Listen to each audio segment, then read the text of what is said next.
5 minutes.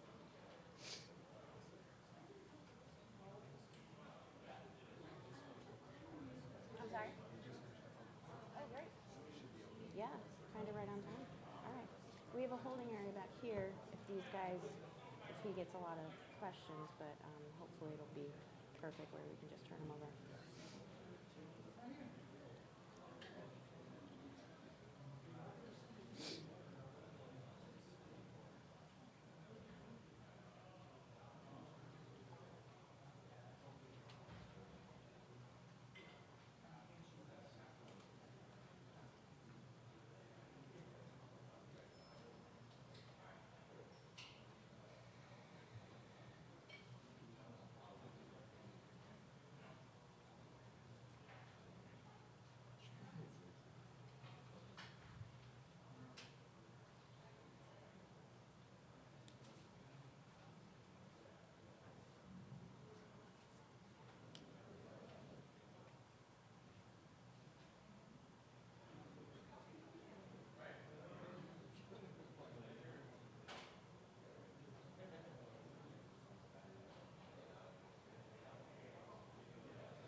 Alaska-Anchorage is making their way to the podium now.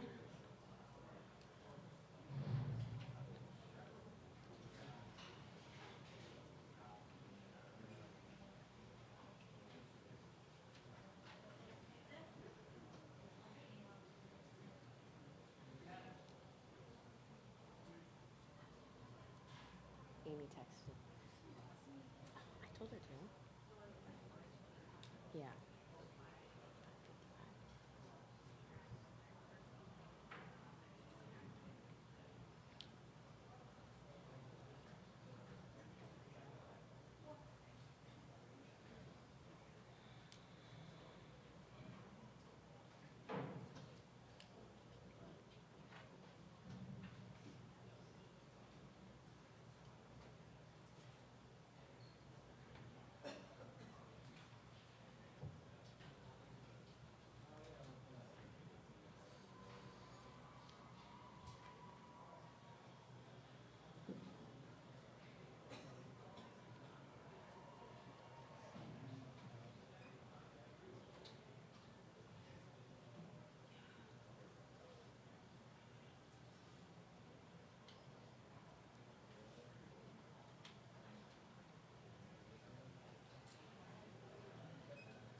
Joining us on the dais now from Alaska-Anchorage, head coach Ryan McCarthy, student athletes Megan Mullings and Kiki Robertson. We'll start with a statement from Coach McCarthy. Well, first off, hats off to Lubbock Christian. They played a heck of a game, and we really respected them from the beginning. And I think their length gave us some fits at times, and took us a little bit longer than we anticipated to adjust to. And but they're very well coached. They have some really good players, and they're 2 All-Americans. So hats off to them, and congratulations on a national championship. But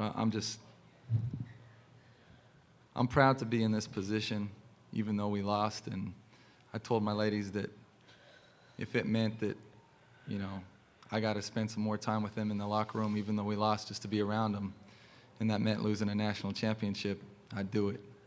And I mean it. I just love being around this group. They work so hard. They sacrifice so much. And, before the game, a lot of people were telling me they were nervous.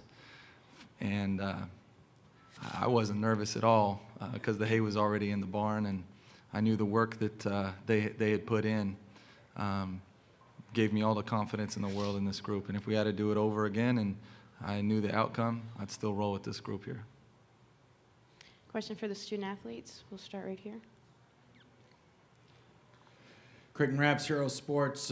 Megan, last couple minutes of the fourth quarter, there was a stretch where you forced 4 turnovers. It looked like you were getting back into the game. What was working for you guys defensively during that stretch? We had decided at the timeout that we needed to get stops, and that's what we've been about all year. And so we just were focusing on doing the little things, just follow the game plan, play hard defense, play crazy, out of control, and, things will swing your way. And so we did. A question up here. Megan, this is Jordan Rodenberger, the Northern Light. Congrats on an amazing career here. What is something that you learned and can take away from playing with the Seawolves that you can take with you the rest of your life?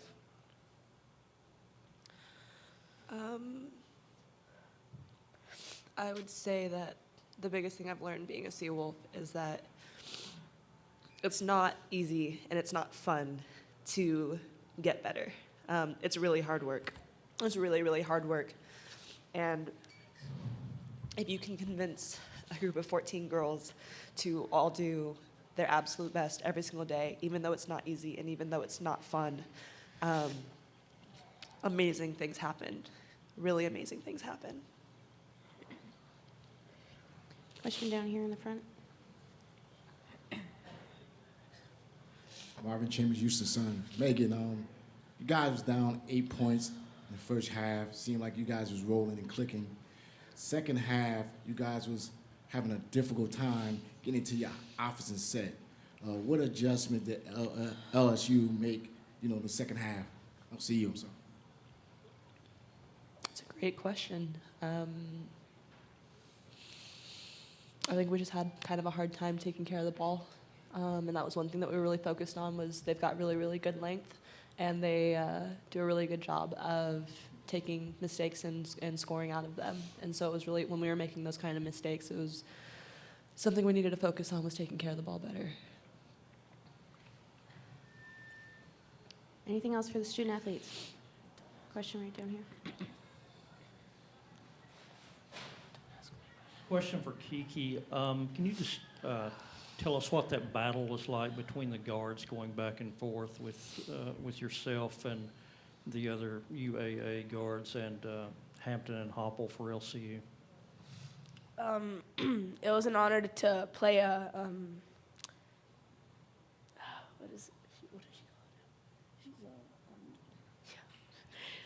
it was an honor to play against an All-American, and it was. I'm just so glad that I had Shorty on my team to help us to turn her over, or at least give her pressure. But I don't know.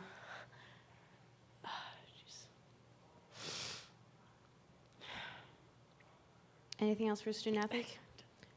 We have time for one more here. Okay, we're going to send them back to the locker room. Thanks, ladies. Thank you. We'll take questions for Coach McCarthy. We'll start right down here in the front.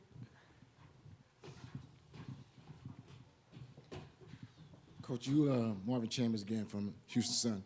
You talked about their length and getting to the second half. It seemed like getting to your half court and their length and their athleticism was a problem. Do you think it was there so much their length, or was it the height of the moment being in this tournament?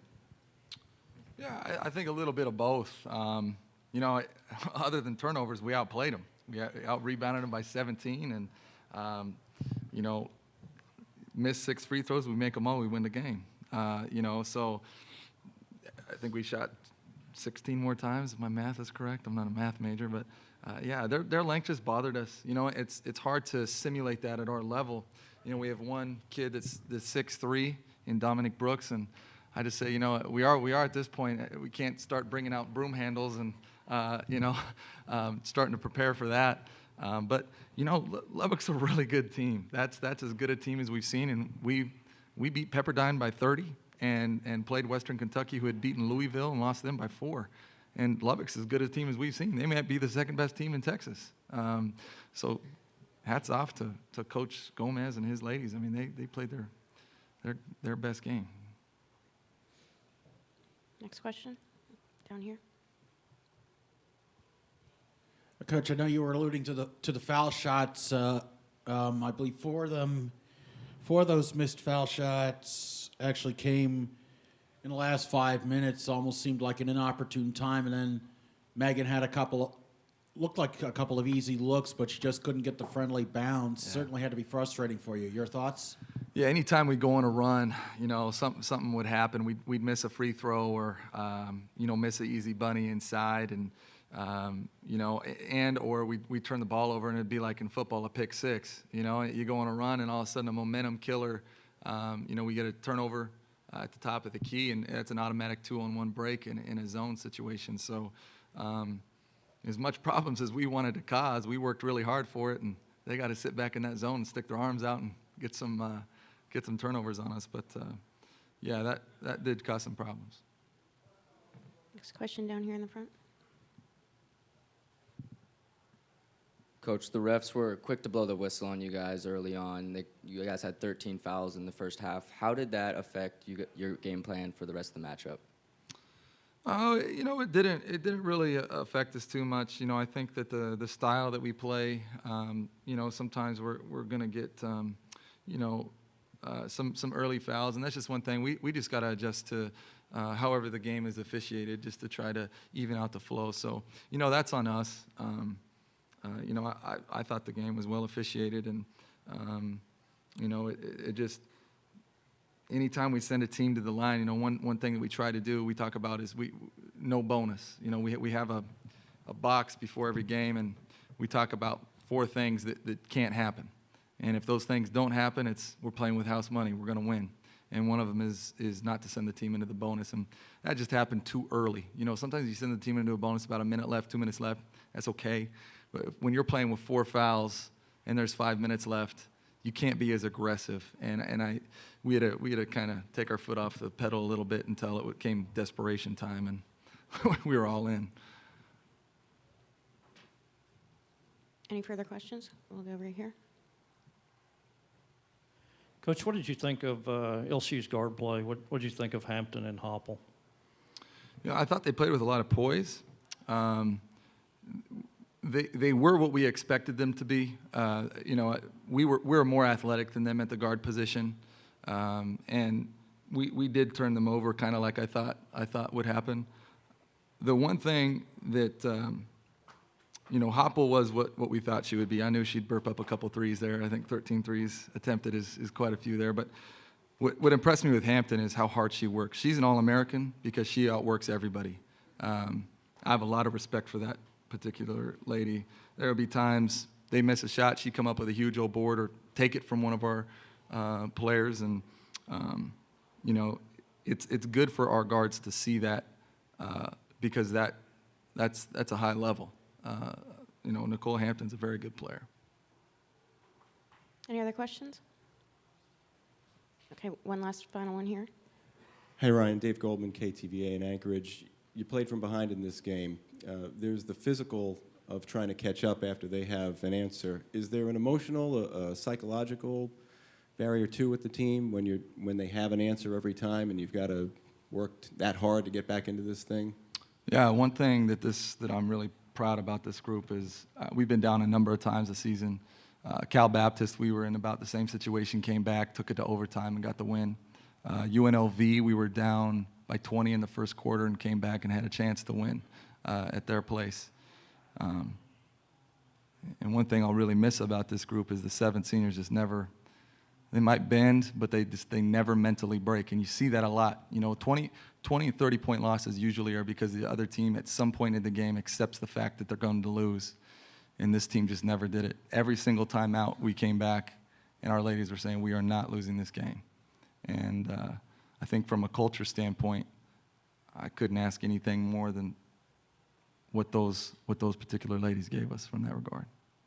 Great. Thank you, Coach. Thank you. Thank you. The Alaska-Anchorage locker room is open until 5:55.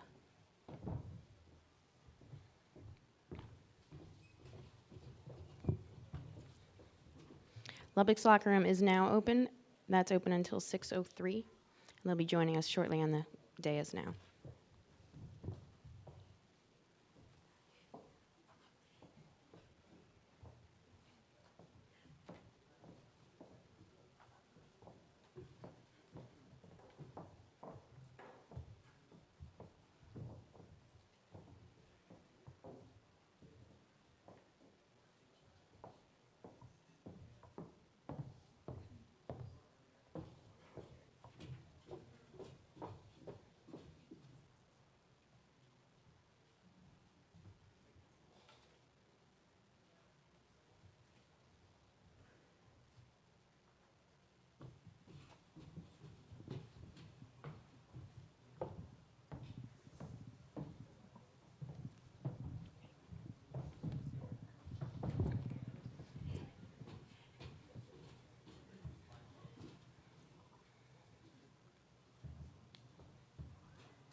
Join us on the dais from Lubbock Christian, head coach Steve Gomez, student athletes Nicole Hampton and Kelsey Hopple. We'll open with a statement from Coach Gomez, and then we'll take questions for the student athletes. I guess what I'd just say is I'm thankful it's not best 2 out of 3 or 3 out of 5 type NBA series, because that team is really stinking good, and they just kept fighting back. So luckily that clock ran out, because that's a team that defends so well, relentlessly. And, they make good shots. They can score inside, outside. So we were fortunate to win today. We just had a sort of a storybook year. And just to fight off for 40 minutes, a great team like that. We're humbled to have this opportunity. I appreciate these seniors. I appreciate the freshmen that didn't even get in the game. We just have 15 kids that were committed to each other. And it doesn't always happen this way, but this year it did. So we're very thankful. We'll start down here for the student athletes. Creighton Rabs Hero Sports. Nicole, two-part question really. You were flirting with a quadruple double, 22 and 13, 9 assists, 7 steals. I believe it would have only been the second quadruple double in women's college basketball history. But nonetheless, that last minute of regulation where you had the runner, then you had the steal off a missed foul shot, and then you sink 2 foul shots to ice the game. Talk us through that last minute of regulation. Well, first off, I got to give credit to my teammates for all those assists and steals. They also set me up also for the points too. But, just that last minute looking up, they made a run there at the end, and I knew if we let it get any closer that, it could go either way. So I just really, try to settle our team down and just, if you can make one big play that can change the momentum going our way, then it makes a huge difference. And, luckily, the ball fell into my hands, and it just worked out the way it did. Question up front here. Hi, Nicole and Kelsey. Sorry to belabor the point, but you guys sat out, obviously, last year with the chance, with the dream that you'd be able to compete not just in the NCAA tournament this year. What is it like to now have capped it off with a national championship? Well, I'm so glad we set out because, or I wouldn't be here, or we wouldn't. So that was a good call by Coach Gomez. But, you know, there's literally no better way to end your career, your basketball career, especially getting to play under this guy right here. He makes everything just worthwhile. I'm just thankful for my teammates who, you know, cheer us on even if they don't get in the game or pressure us in practice, you know, and obviously it pays off. So I'm just very thankful for this opportunity. Yeah, it's definitely a blessing, you know, just for it to all work out this way. Like, you never know, you know, sitting out and coming back for this year, you just never know what's going to happen. And it happened like this, and it's just, I'm so thankful that it did with this team and these coaches. Just like Nicole was saying, it's amazing to play with these girls underneath a coach like Coach Gomez. And I'm so incredibly happy that we're national champions. Question in the back here. Mike Soroki from Hoops Guru. For the seniors, you couldn't have imagined what happened, but could you talk about what's it like to be a senior and what you're leaving behind and just the incredible ride this season has been? Yes, I mean, I hope we built a foundation to start off D2 for Lubbock Christian. And there's no better way to get these girls going into the next D2 than a national championship, but I have full faith that they'll pick it back up in the coming years. And you know, all the way from Kellen to Fowler to Blair, I think each senior contributed throughout the season and really, you know, gave it all they had. Do y'all have any tissues that I could use right now? Because I'm about to start crying with these kids leaving. Yeah, I couldn't believe it's, you know, my last college game, and just to end it that way with this team, it's just crazy how, you know, how close we all are, and it's literally a family, and you're leaving like that behind, you know, and it's sad. You're leaving like your family in the game of basketball, but I mean, no better way to end it on my senior year. Question back here. Right next to you.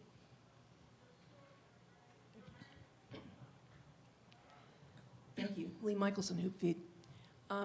Nicole, Coach McCarthy was high in his praise for you and said that you're an All-American because you outwork everybody else on the floor.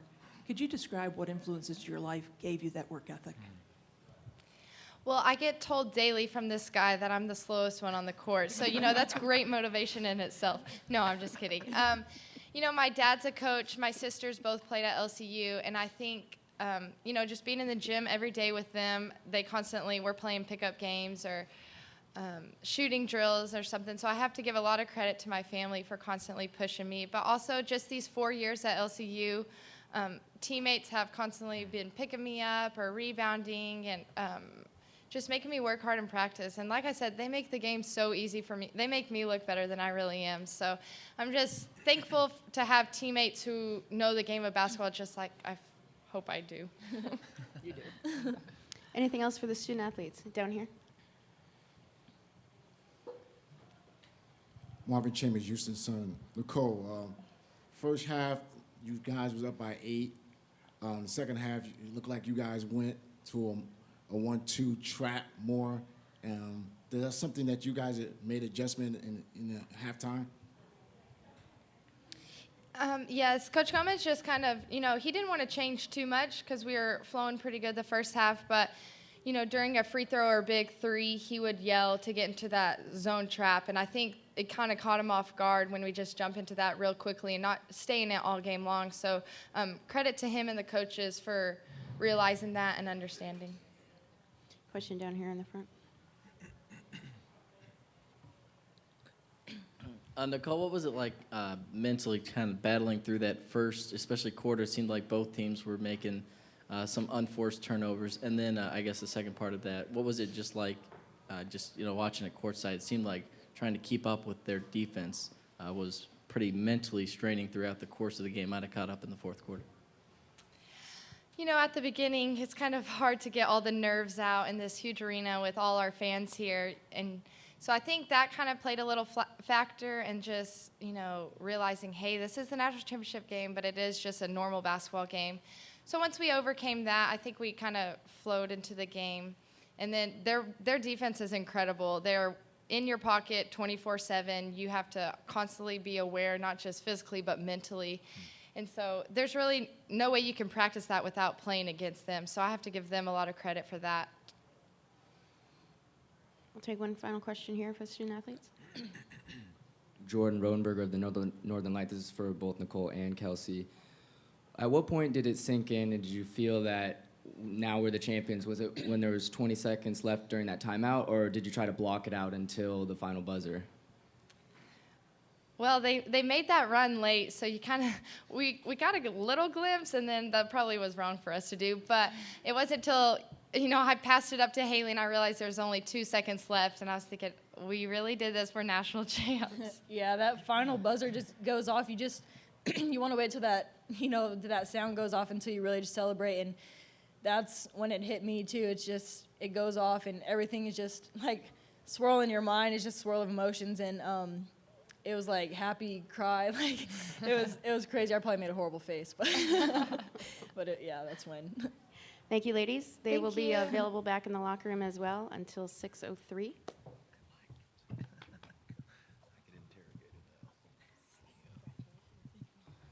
We'll take questions now for Coach Gomez. We'll start right here in the front. Coach, I know a lot heading into this weekend in Indianapolis. There's been a lot of discussion about parity in college basketball, which often focused on Division I. And to lead to this question, you are the 13th different Division II national champion in the last 14 years. Does that speak to the parity not at the Division II level as far as women's college basketball goes? Yeah, I believe so. And there's so many teams, 317 or 320 teams, and there's just a lot of good teams. I don't know that there's any dynasties in D2. Obviously, over these past few years, there's a lot of different champions. But it takes so many fortunate breaks to get to that point. Even you can have a great team. Even tonight, this game could have shifted quickly late. And we would have had one loss, and it would have been in the final game. And so it's just hard to know all the different plays that go into making a championship season. I know we're not just that much better physically than other teams. We just had a lot of good things happen to us this year. So we've been blessed, and you speak to that. I've told people about the Division I situation. It's not like UConn has genetically engineered players to be that much better. They are just that much better because they do everything excellent. And so I think all of us should aspire to be that excellent in what we do as well. Question up here in the front. Hey, Coach. I believe when you took over the reins at LCU, the team hadn't been to maybe a Final Four in the NAIA, but definitely not a national championship game back in '06, the first appearance. So can you just describe kind of what the process has been like from, taking over back then and now, not only national championship, but the first year eligible in D2? Yes, sir. Yeah, you think the 10-year run, 10 years ago we played in the national championship game in NAIA, and Jordan Hampton, Nicole's oldest sister, was a freshman. So from her freshman year through her sisters to Nicole's senior year, 10-year span. So, just good players have so much to do with that. A lot of our success came not as a result of me as a coach. We got a new arena. It was easier to recruit to. The school was growing. It just became an attractive place for student athletes to go. So it wasn't necessarily, all of a sudden they had been terrible and I came and they were good. It took a while. We just had to keep getting solid players to make good decisions and be unselfish. And it's just a convergence of events this year that happened this way. And we'd love to have an opportunity again in the future, but all of y'all know, you've seen sports enough. It's hard to maintain that level. Question down here. Don Williamson, Lubbock Avalanche Journal. Steve, Coach Auriemma spoke very highly of you guys again last night, sitting right there at that same table after their game. Did you get a chance to hear or see his comments, and what did that make you think? Well, yeah, people are sending stuff all the time, Sometimes you don't even want to know what's going on, but you almost can't avoid it these days. And so, again, how humbling for them to even consider what's going on with us. They got our year off to a great start by showing us again what the best is like, in pregame, every quarter, every minute of playing that hard. And so, I wrote some of their players' notes after that game, their coaches, and just thanked them for that opportunity and hoped it would springboard us in this year of just mirroring that effort. Just playing as hard as you can regardless of the score. And we had a lot of games this year, just like Alaska, that were not close, but tried to keep a high level of basketball play that was a high level and not just play just to get by. And so, that's awfully kind of them, and we look forward to seeing them play again tomorrow night. Any more questions? Go right here in the middle.